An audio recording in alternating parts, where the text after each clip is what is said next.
Hello everyone. Let's discuss Mendel's experiments on inheritance.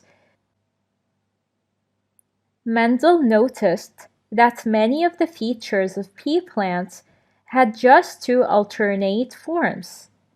So each feature has two alleles or two different forms. For example, let's see some features of pea plants used by Mendel in his breeding experiments. So what Mendel did is that he used two pea plants having different features and bred them together for him to observe how these features are being inherited from the parents to the offsprings. So he worked on the seed shape. He found that there's two shapes of the pea plant seeds, either round or wrinkled. Also, he worked on the seed color. He found that there's yellow seeds and there's green seeds. He worked on the flower color as well.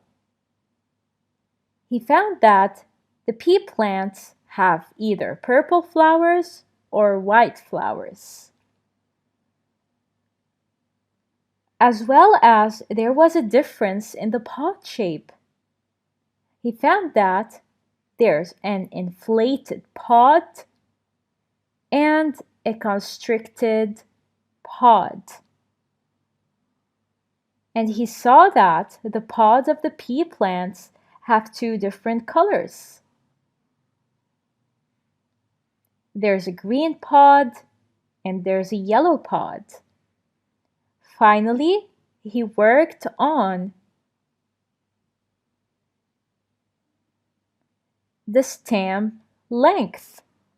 He found that there's a tall stem and there's a dwarf stem.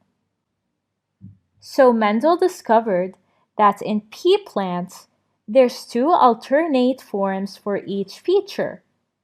He breeded these two alternate forms for each feature. And in the next tutorial, we'll be seeing an experiment of Mendel's results from breeding tall and dwarf pea plants.